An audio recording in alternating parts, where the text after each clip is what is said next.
This is the May 21st meeting of the Ways and Means Subcommittee. Before we get started with the meeting, would all please rise and salute the flag.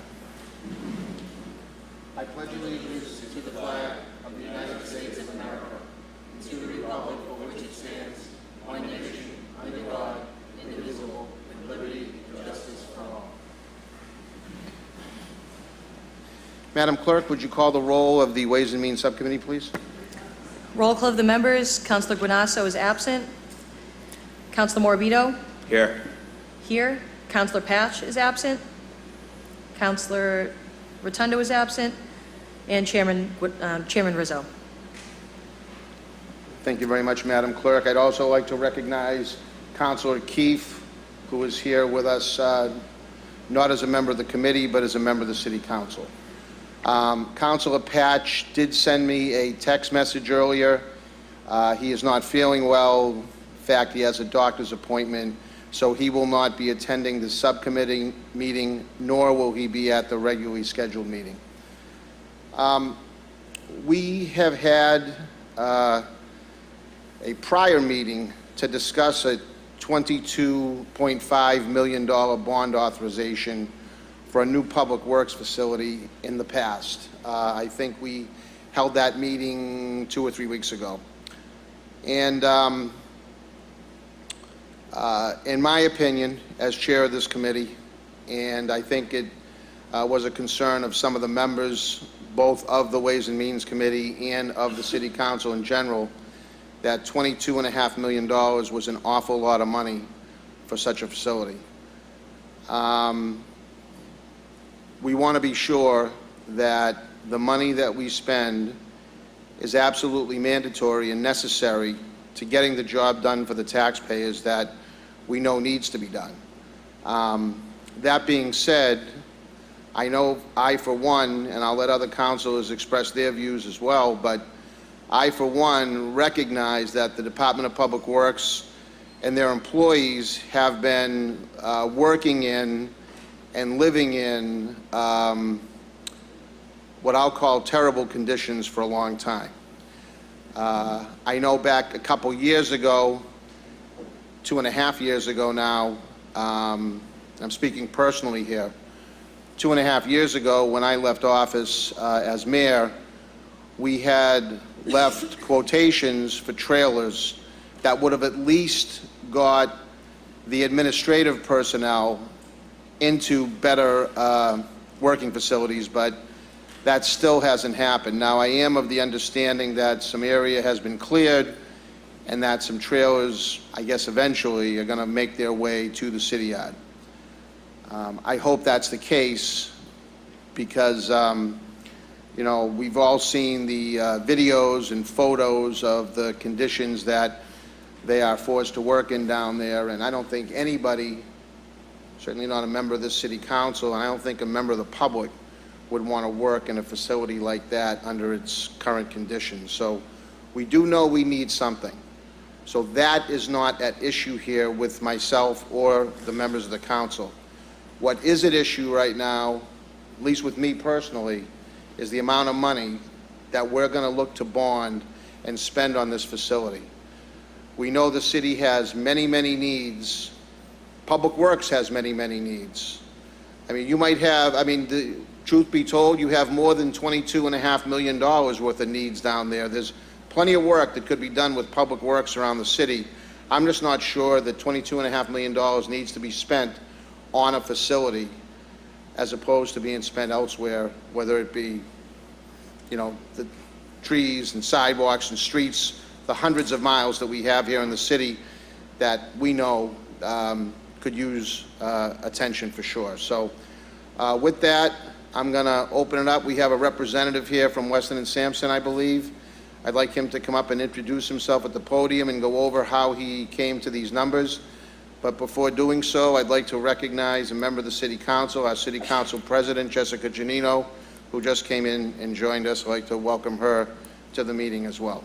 So, sir, if you could state your name and address for the record and go over the Good afternoon, thank you. J.P. Parnas from Weston and Sampson. We're out of, my office is out of Foxborough, Mass. Thank you for asking us here tonight. I have prepared another packet here, a short one, and I'll try to go through it briefly, just explaining how we got to those costs, what those costs mean, and how that compares to a lot of historical bidding and construction data that we have. As a really brief background, you have the presentation that we gave, I think, sometime last fall, explaining the programming process that we went through with the DPW, extensive interviews with the staff, inventory of equipment, et cetera, to come up with a program that would meet their needs currently and for the future, including new vehicles, et cetera. We looked at the existing site at that time. We had 3 different alternates to discuss. I think it was agreed that building a brand new building in one shot was probably the best way to go. It was the most cost effective. So in this case, what I'm going to try to do is explain first, and if you can, if we flip through, and unfortunately I don't have the electronic presentation going here, but the first page with the conceptual estimate of construction costs has the detailed breakdown of how we got to the initial construction cost of $17.8 million. And again, that's just the construction cost without any soft costs. We have a lot of historical per square foot costs that we apply to different parts of the building, because different parts of the building will cost at different costs. So those are all added up based on square footages. We have historical data costs for a lot of the industrial equipment, fueling systems, site work, et cetera. The numbers to point out in this are near the end, that we have a 10% here, a design contingency of $1.5 million, and then 2 years of 4% escalation. Those are important numbers because those are adding into this cost. Now, this was done last year, so this is escalated out to 2019 currently. With that, we get this total of $17.8 million, and with a cost per square foot of $377. I will come back to that number near the end to explain how that compares with actual bid costs. The next page is then the soft costs, which are typically part of any of these projects. And again, I will explain all of these in a little more detail. But that is where we come to the $22.5 million approximately, including design fees, OPM fees, et cetera. I will get in more detail of those in a couple more pages. So again, next page there is the breakdown of construction costs. And again, this is just a reminder to be able to explain to the council where all this money goes during construction. And unfortunately, the electronic copy had some nice photos of some of this work, but I think you understand. So site work, there's a lot of DEP regulations that we have to meet for stormwater management. And that work in this case also includes a new salt shed and a fueling facility. Foundations, in this case, the soils on this existing DPW site are quite difficult to work with and will require a fair amount of improvement. So that is also adding a fair amount and will make the foundations themselves a little more complicated. A metal building, in this case, typically we design these as a pre-engineered metal building system. It's a large span framing system that is very efficient and utilizes insulated metal panels and an insulated roof system. Very efficient construction, very simple. Interior construction, basic, very durable finishes. We're not building mahogany walls, and it's all drywall and masonry. And then that number also includes the industrial equipment, which is crucial for the vehicle maintenance.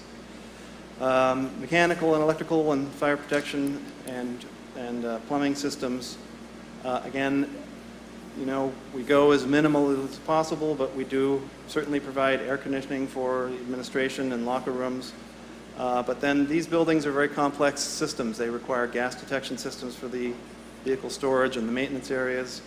A lot of specialized electrical systems for the industrial equipment, and then code-required lighting controls and fire alarm and sprinkler systems.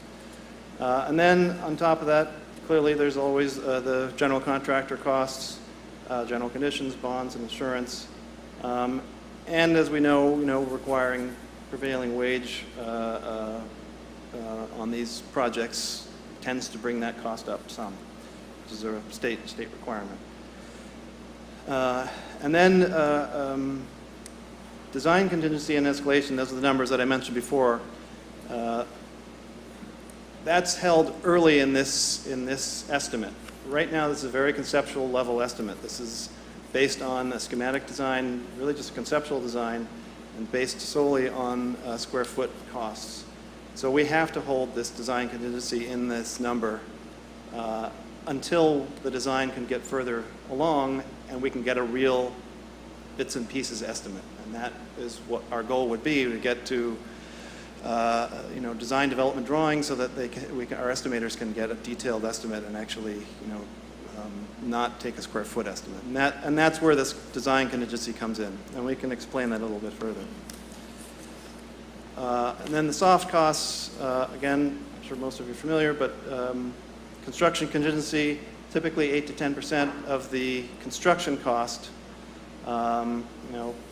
Standard industry to carry that. It's absolutely necessary. Cover unforeseen conditions during construction. And then the engineering and OPM fees. Owners, project managers are required state law for any project over $1.5 million. And serves to protect the city's interests during the project. And then, everything from architectural, structural, civil site work, and in this case, again, specialized geotechnical for soils because of this difficult site, plumbing and fire protection, mechanical, electrical and technology and security access systems, and the industrial equipment. It's all very complex systems that go into these buildings. And then the remaining percentage shown there are typical additional owner's costs, bidding costs, commissioning and testing, all required, furnishings, and then moving and temporary facilities costs, which will be a factor in this case too, as we will have to clear the site to be able to build this building. So, to the next page that has now a summary again of the estimated costs. And I just wanted to remind you of the costs that I had earlier shown, that we have a construction estimated cost of $17.8 million, which is about a $377 per square foot cost. And then we have the estimated soft cost and the total project cost of $222.5. So the next page now shows a long list of current and recent projects that we've put out to bid, have hard bid construction costs, and are able to project out to the same 2019, that's the highlighted column. And we're able to see that that average cost per square foot ends up being about $344. And now you're asking, well, ours is at $377. That $377 is including that $1.5 million of design contingency. The design contingency is in there to allow for details of the project to be worked out. It's that number that we don't know until the design is completely worked out. That design contingency we will shrink, and in fact, if we took that design contingency out of that current cost, we would be at about $345 a square foot. So very close to that average that we find in construction for these types of buildings. And we've done hundreds of these by now and have seen a lot of, we have a lot of data on these construction costs. So that's a quick summary. I'm happy to take any questions or clarifications. Thank you very much for that explanation. I'll start first with members of the committee. And Council Morabito, do you have any questions? Yeah, thank you, Mr. Chairman.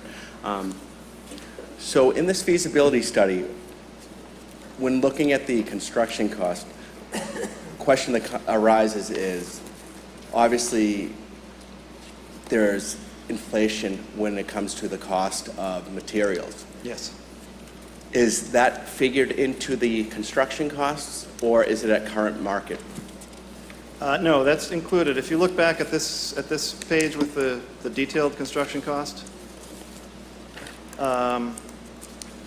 near the end, just above the total, we have the design contingency at 10%, and then there's an escalation of year 1 and year 2, both at 4%. So again, this estimate was done in 2017, so this was projected out for 2 years to 2019 currently. So those are the two numbers, approximately $660,000 for each year. Now, will there be ecological testing on the ground? Like, does that seem to be an issue right I'm sorry? now? Testing the soils? We did some preliminary testing last year of the soils. There was not found to be, there was no significant contamination. You're talking about environmental contamination? Yeah.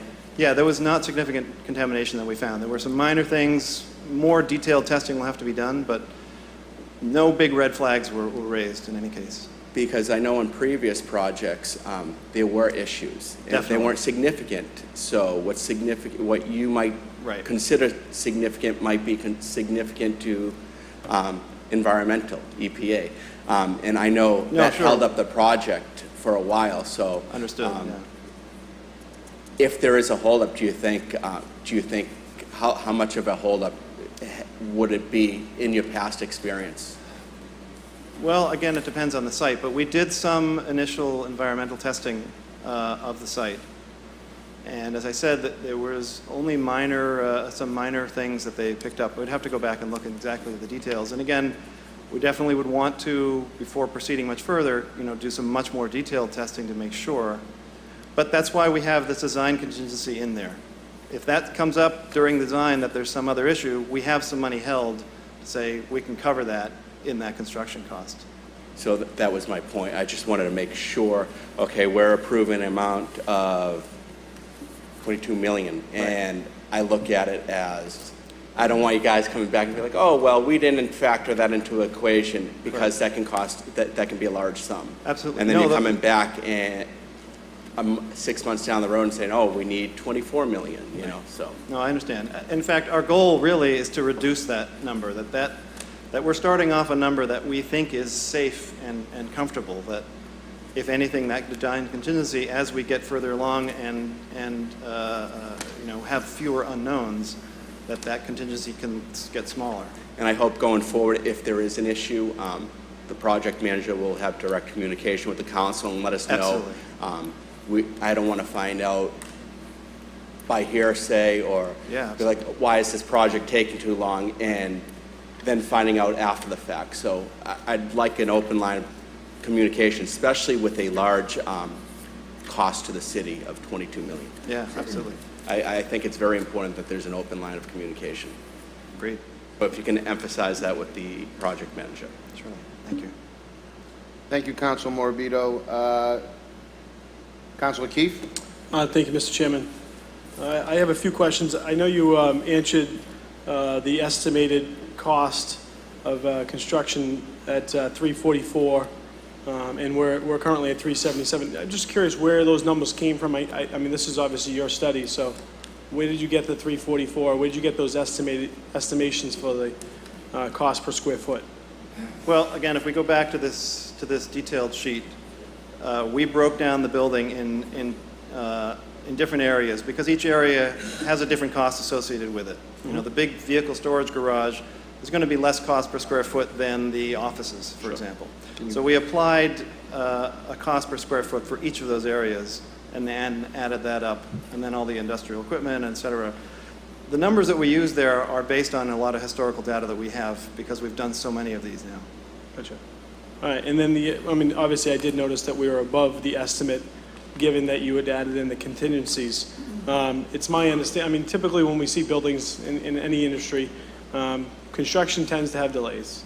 It's very common, especially in the Northeast, especially when there's weather that comes into play. Sure. So it almost feels like, even though that's listed as a contingency, it's more of a certainty in sometimes my opinion. So I was just curious. I know that we're going to have to vote on bonding this money and approving it. Will you be coming back with a more of a hard estimate that we can, I guess, truthfully hold you to, number one? And number two is, my only other real question was the estimated soft costs. Is, I calculated it was about 25% of the project, Okay. if I'm correct there. That sounds about right. It seemed a little bit high. I was just talking, I'm not in the building trades. It seemed above average in some of my consulting with people that are in the field, and I was just Yep. curious why that seemed a little bit higher. Sure. To answer your first question, again, the goal would be, and we would have to be given authorization, obviously, to proceed with it, but the goal would be to produce design development drawings and specifications that would be a much more detailed description of the project. We could give it to an independent estimator. Typically, the city would hire an OPM at that stage. They would also do an independent estimate. We'd be able to compare those estimates and really have very high confidence that those estimates are accurate. And again, comparing to historical construction data. And yes, that, our number currently, that 377, is over, sort of an average bid cost. But if you look at each of the individual bids, there is a lot of volatility in the bid process, obviously. So that's an unpredictable part of it as well. And then to answer your question about soft costs, again, the second page of this detailed does give some indication of where all those numbers are going. It does include things like communications and technology, low voltage systems for the building, which typically the owner provides, telephones and computers and stuff like that. It also includes a slightly more substantial amount for temporary facilities, because we would have to accommodate that for this project. And there may be, slightly additional special engineering services because of the geotechnical issues with the site. So that may be bringing that up as well. Okay, I appreciate that. Thank you. Thanks. Thank you very much, Counselor. I'd like to also recognize Counselor Novoselsky, who's come in since the inception of our meeting, along with Counselor Guanasso, member of the subcommittee. I'll give you a chance to settle in, Counselor. I'll call on Counselor Novoselsky right now, and then I'll call on Counselor Guanasso after. Counselor Novoselsky. Thank you, Mr. Chairman. Having a facility background, when you kind of designed or conceptualized the building itself, is that the same thing we gave us just now?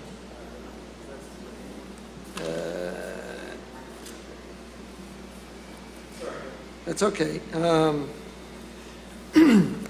How did you think about the second floor of the building? I know we have office space and all this kind, but was there a thought about space bringing in other departments other than just Public Works staff? No, there wasn't. It's a pretty tight site, and we had, again, without going into the detailed design yet, but I think we would have difficulty fitting in much more than the DPW's program on the site. Joanne. We're already cutting back, just to fit on the site, we're already cutting back the About vehicle storage 10,000 building. square feet. Correct, Yeah. right. So I think without, considering a third story, perhaps, it would be difficult to fit other program in there. So that second floor is just over the first floor office space, as you want to call it? Yeah, Nothing over the... Typically, what we would do is put most of the administration and the public services on the second floor, because that would allow the staff to have locker rooms and shop spaces below, much more easily accessed. Yeah. Actually, I'd like to see some, I know we can't do it now and it's down the road, and I want to see this thing move forward. But I'd like to see some conceptual drawings on what would be on the first floor, other than the Of course. vehicle storage, and what would be on the second floor, layout style. Surely. So, because Excuse me.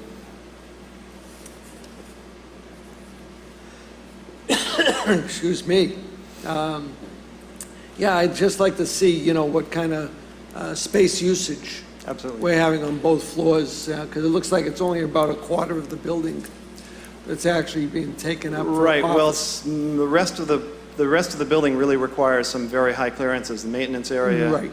So it would be difficult to put space on there. Yeah. And typically, we take advantage of that height by adding mezzanines, which is very cheap extra storage space. Yeah, no, it's, I'm looking at some kind of conceptual drawing with the storage space. Sure. It's actually three varied height buildings that you show here. And I can understand that, some for the bigger equipment, some for the smaller equipment. Correct. But I would like to see some down the road, and I'm sure it's going to come up, but it's something that, I would like to see where, who's going to be where in the building. Absolutely. There's a lot of refinement yet to So, come. because, and I know there's varied departments, and most of them have their own workspace that they also have an office in Correct. at the same time. Right. So not everybody would be in that administrative That's correct. 2 levels. So, but down the road, I'd be curious to see what they look like in those conceptual drawings when they are put together. So, Sure. but thank you, I appreciate it, and I know it's a lot of money, but these guys have been waiting a long time for something that can work out of and be safe out of and have a good quality of work life. So, I'm looking forward to it. I don't know if there's anything that could be shaved that could make it more, a little more reasonable or save a few extra bucks. Absolutely. But, I know we want to look at that and see what we can put together. Yeah. I'm looking forward to it. Thank too. you for your input. Thank you, Mr. Chairman. Thank you, Counselor. Counselor Guanasso. Thank you, Mr. Chairman. I certainly welcome and appreciate the effort that's going forward. I certainly think that if we're looking for the best package possible for our community, because it's been so long in coming for this department, that, they've waited patiently for years, and they've experienced so many pains.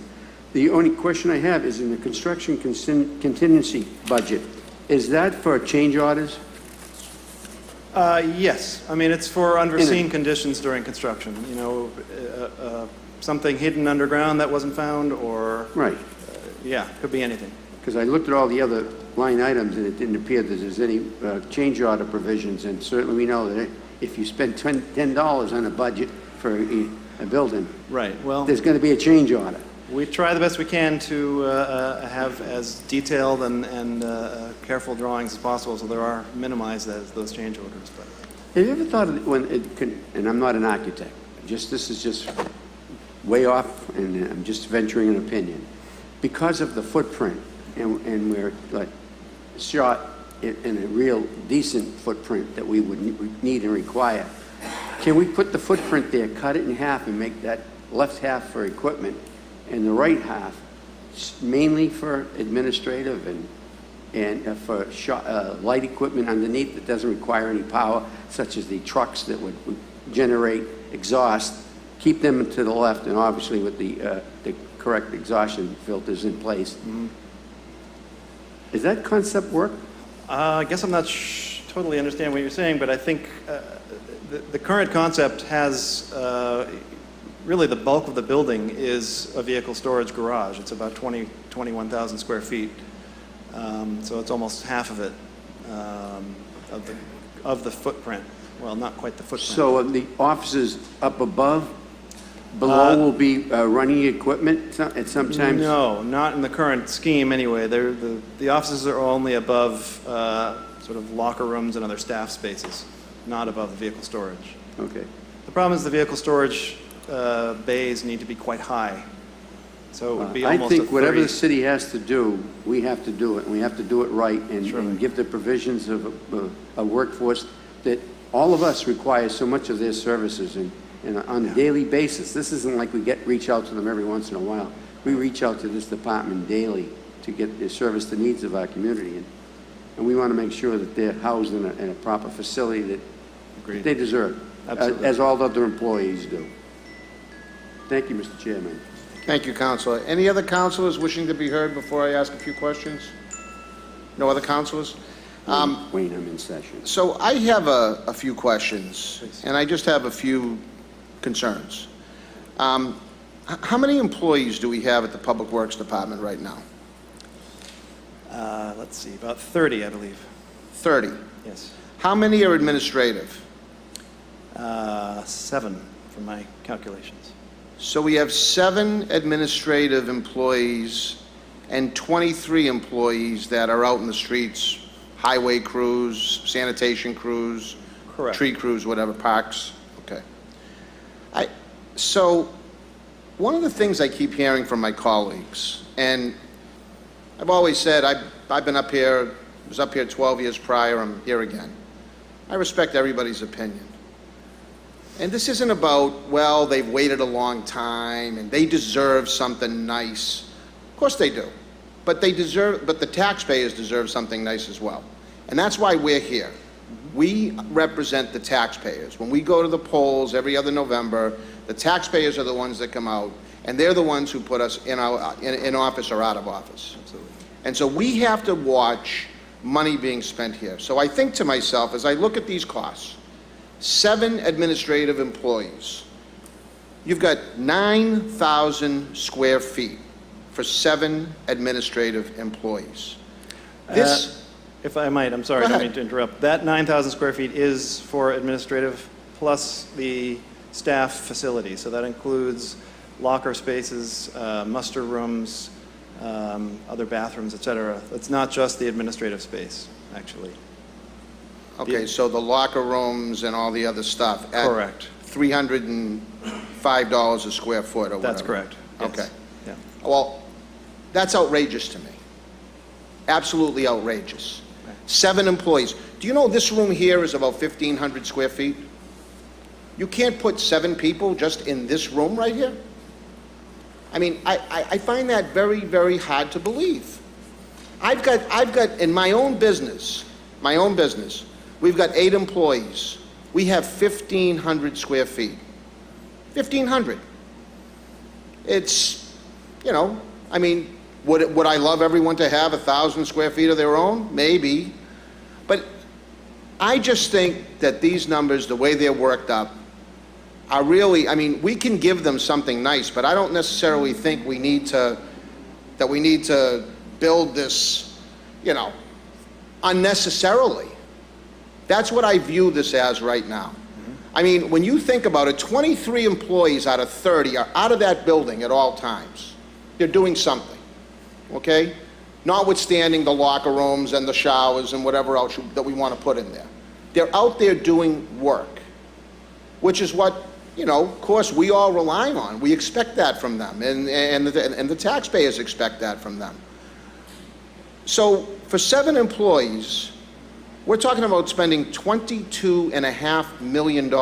Medford's facility, they just did it a few years ago, I think a little over $12 million. Correct. There was no administration in that facility, however. That was just DPW staff. Okay, well, That was their choice. They it's still chose- 45,000 square feet. Correct. But So, you know, I mean, this is where, do you understand where my problem is? I do. Can I try to address a little bit of your question there? Go ahead. So I don't know if you've seen this before, but this is the program matrix that we went through in great detail with the Public Works. So in the administration portion of that, we have public counter, open office space, superintendent's office, general foreman's office, water sewer director's office. Is that in this presentation that you gave today, or is this a prior one? No, that was a prior one. Is this the meeting you had in October? Yeah, I can give you a copy of this. Let me just. Okay, because I never received that. Okay, so that totals up to about 3,100 square feet. That includes, so that's not, you know, that's both the administrative assistant, but it's also all the management staff, superintendents. And 7 employees. Correct. 7 people. Yeah, correct. Okay. So it's really only Is it- 3,000 square feet. The other 3,600 square feet is for muster training room, lockers, gear lockers, et cetera, laundry room, stuff like that, to support the staff that are out in the streets every day. So it's, the number that you see here is a little deceiving because it's lumped together 2 groups of spaces that are priced similarly, but are lumped together to make this 9,000 square feet, Yeah, if that helps a little bit. And You know, again, like the way that I look at this, and maybe I'm just looking at it as somebody, I don't know, because what happens is you get into the government forum, and everything goes up astronomically for whatever reason. Everything's got to be more expensive. Everything's got to be bigger than what's absolutely needed. That's just the way that government seems to operate, unfortunately. But I it just, understand. it just seems to me, it just seems to me that we could operate very effectively with a smaller facility, little smaller space. I mean, when I think about it, we have about 30, 35 vehicles. I don't even know if we have that many, to be honest with you. I They mean, have 52 vehicles we and do? equipment. are they all operational? I believe they are. The numbers that we're including includes both some future equipment, and I believe, I mean, that was future last year, so they've already So been added some might to- be street sweepers, some might be, plowing equipment, things like that. Correct. Okay. Yes. Um, And if you look actually on the very last page of the packet I just gave you, This one? Yeah. that's a diagram of all the equipment that we've inventoried, including any future stuff that they've told us about. So that everything gets undercover in that case. Some of it is in an open canopy on the side, but that's the intention there. And again, we've cut back from that in order to facilitate the configuration of the existing site. Okay, is this showing 50 vehicles, or am I just looking at it wrong? Maybe I'm just looking at it wrong. I can't tell. Maybe all of them aren't numbered. That, that's okay. It's irrelevant. I'll take your word for the fact that there's 50 vehicles. But, as I think about a public works facility, of course they need offices, and they need a place, because, obviously we're using technology a lot more to get things done. And that's going to continue that way. I totally understand that. What I just have a hard time understanding is, to store equipment in. I'm not trying to downplay it, but they need garage space to put the vehicles. Correct. Garage space. Yes. And that's what I view it as. And I just think, when I look at some of these, I mean, I haven't looked at any other facilities. You gave us some here to look at for the purposes of this presentation. And I don't know what others might be out there and what they've built for. We would be But- more than pleased to give a tour of several other recently constructed public works facilities, if anybody's interested. I think it is helpful to see how these get utilized. I understand your concern. I think, cost-wise, they are, the office portion of it tends to be the most expensive, but it's also the smallest. So it really ends up being a smaller portion of the total cost. The main bulk of the building is that vehicle storage Yeah, building. I'm just thinking, when you add it all in, the site work, the foundation, everything else. Yes. So it's not just the administrative space, it's everything else that goes along with that that's broken out in these costs. Sure. So, you're taking a piece of all of this, and that's what we're adding into the cost of approving a loan order if we do it for $22.5 million. I mean, what's the politically expedient thing to do, and we all high-five on the way out of here? Oh, yeah, we approved $22.5 million. Is that really? Would anybody, I challenge anybody on the city council, would you spend $22.5 million for a building like that if you had 30 employees? I'm not sure I would. But that's me. That's why there's 11 councilors. I'm just one person. I just think that we would have been better served to really look at, what the needs of our department are. We might have unique needs. I don't know how many employees Medford has in their public works department, or Malden, or Longmeadow, or any of these other cities and towns that you've presented to us. I don't know how many employees they have. I don't know how many vehicles they have. I mean, they're just 10 examples of costs. And out of all of them, I mean, we're spending close to $400 a square foot. I just think that's outrageous. And, I'm not, I mean, again, trying to figure out where we're at here as a city. these days, you know, what we're going to approve, what we're not going to approve, what goes, what doesn't go. I'm just quite shocked at the cost of a facility like this, Yeah. given the, you know, the logistics of the department and of what,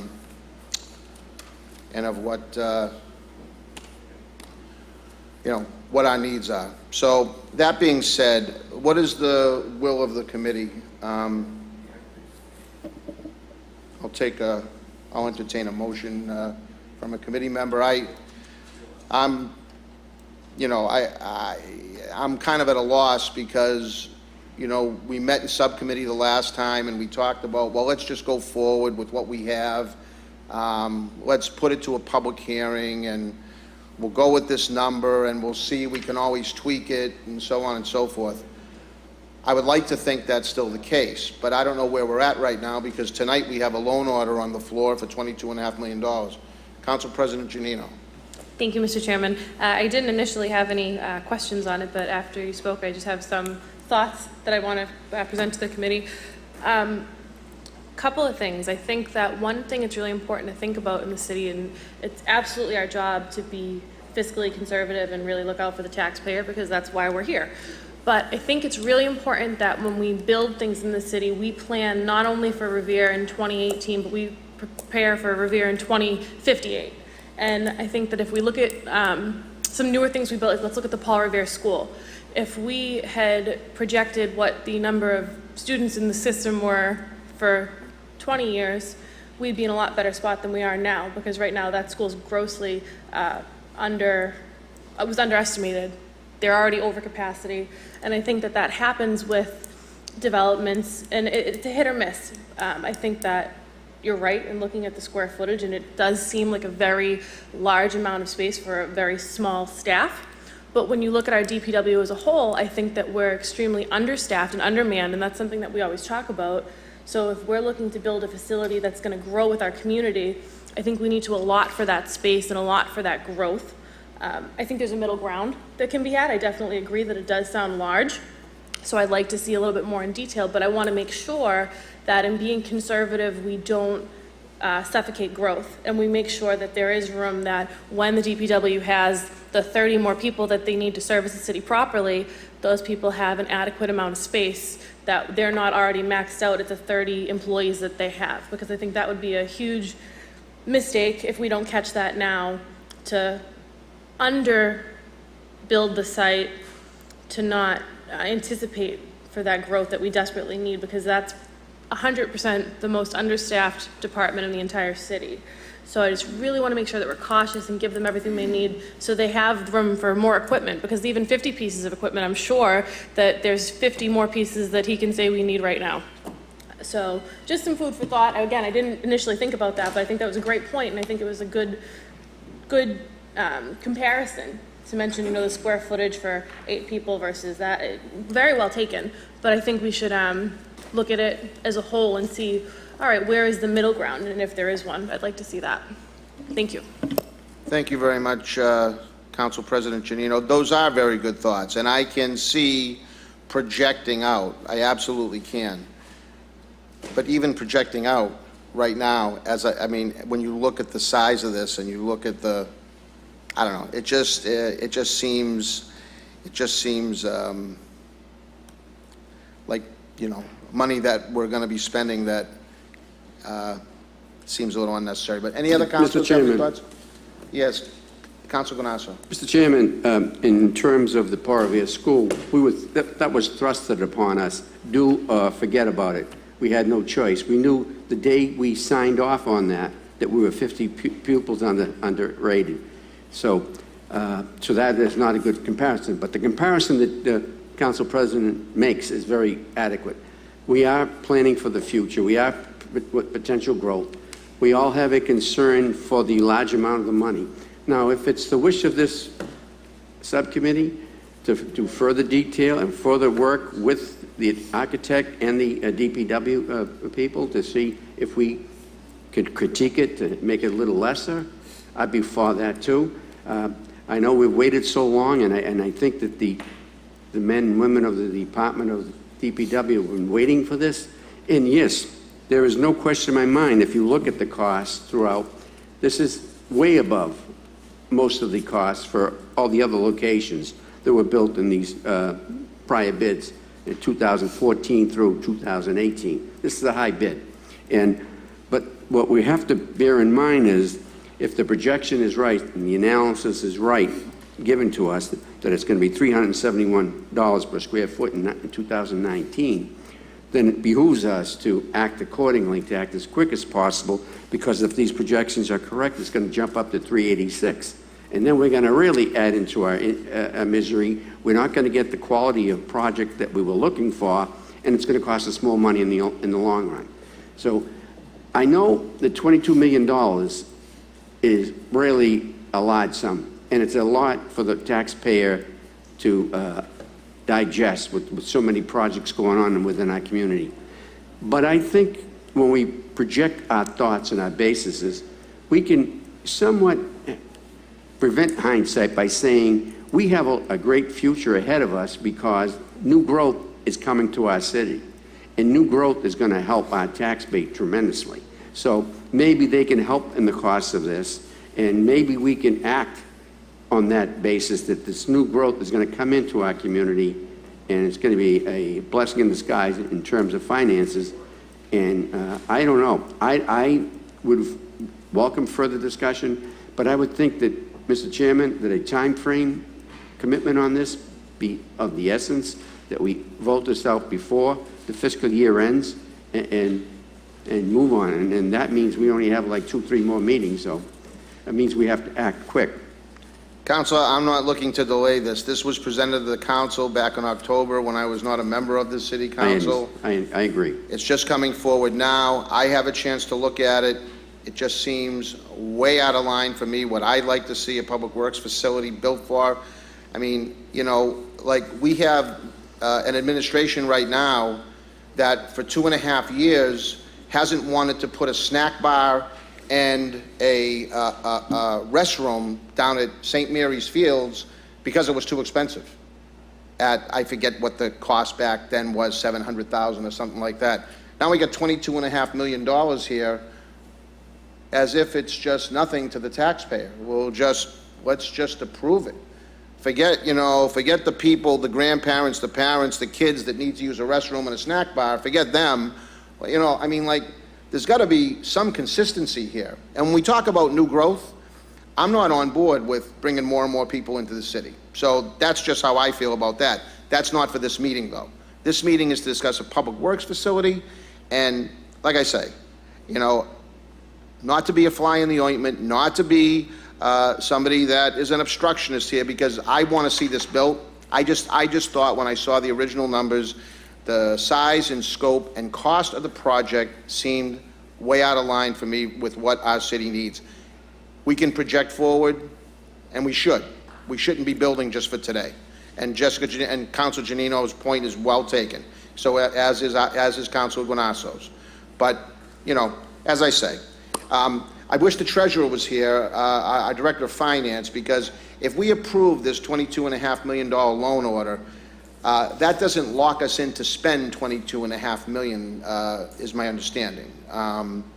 He's not here. Agreed to that, Mr. Chairman. He agreed to that. That does not lock us in. Okay.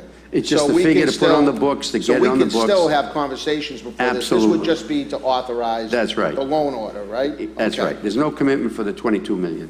Okay. There's a member of the public that I think has a question. Yes? We still have another 5 minutes, so. Name and address for the record, please. John Accareggio, 30 Graves Road, Revere.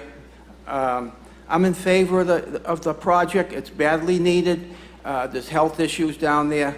But the price, $22 million, it should be tried to work out, maybe a smaller building. But I just figured this out, $22 million times 440,000 square feet comes out to $550 per square foot. That's a lot of money.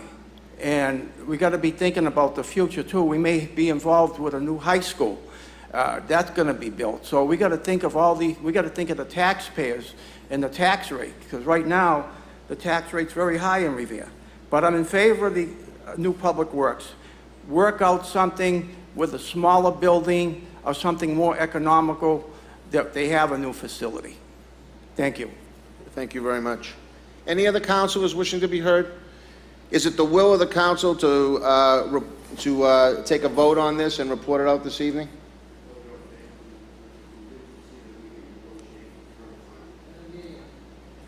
Voted out favorably, Mr. Chairman, that with contingency that we can talk about the final cost. But the max money is 22 million. So the vote, let me ask the clerk, can a loan order be amended or have conditions placed on it? I don't believe so. Can't- Not conditions on the loan order. Can't we reduce it at any time? A point of information, you have to vote on the loan order the way it's written. Correct. Doesn't mean you have to spend that money, Correct. but you can't alter that. So, I mean, you can authorize a $22.5 million bond and spend 17. That's Correct, fine. and but that's what the financial director said. Right, thank you. Mr. Chairman? Thank you. Councilor Keefe. Thank you, Mr. Chairman. Appreciate your leniency. That's where I'm kind of at, and the same understanding is we would approve to set aside this money, but I would hope, just like I mentioned the representative from Sampson, that they would come back before us with some hard numbers, some real hard numbers, because, my faith is that the council and, of course, the administration will break out the pencil and sharpen it a little bit and take a look at the project to make it a little bit more feasible. So. Yeah, I couldn't agree more, Council. I wish that pencil had been sharpened before putting the loan order in before us, but we can still take a look at it and monitor the project as it goes forward, because, maybe saving $2, $3, $4 million, when you're spending 22, some might not seem like a lot, but $4 million will go a long way toward public services for people, whether it could be spent in many different ways, whether it be on schools, kids, parks, playgrounds, seniors, whatever, tax relief. So there's a lot of different things that money could be used for if we watch it closely. So, Mr. Chairman? Madam Clerk? If I may just interject for a second. I like the idea of approving it the way it is. And I know I'm not on the committee, but this is just my thoughts. Approve it the way it is, and like you said, monitor it as the construction develops.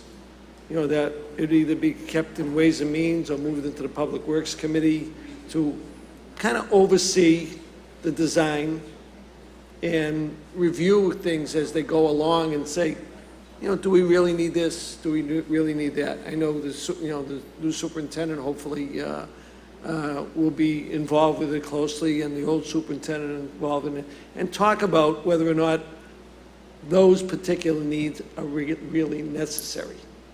So, I know we need the building. I know we need the facility. And I don't want to shortchange them any more than they really have to be, but if there's something that we can cut back on, then so be it. We cut back, instead of having a 400 square foot room, we only have a 300 square foot room, and to, look at it that way. But I know everybody has their own little workspace, and we know that not every person that works in public works needs a desk, but they need something like the locker room, place to shower, place to keep their good clothes after work and move around. A little lunchroom, for those that, will need it. Those folks down there work at times 24/7. And they're going to need some things that other people not think that we need, but we do. So, I just want to keep an open mind on it and really look at it and talk about, what square footage is really necessary for a particular space needs. So, thank you, sir. Thank you very much, Councilor. Would the clerk please call the roll of the Ways and Means Subcommittee, and then we will report this out accordingly this evening? Question is as dry as is, Mr. Chairman? As is. On the loan order in the amount of $22.5 million for the construction of a new DPW facility, Councilor Guanasso, Yes. Yes. Counselor Morbido? Yes. Yes. Counselor Pash is absent. Counselor Rotundo is absent. Ex officio member, Council President Janino? Yes. And Chairman Rizzo? Yes. Yes, the loan order will be reported out favorably to the full City Council. Thank you very much. Members of the committee, members of the council, I appreciate your attention to this matter, and this will be reported out tonight at our regularly scheduled meeting. Unless there's any further business, this will conclude the Ways and Means Committee meeting, subcommittee meeting of May 21st.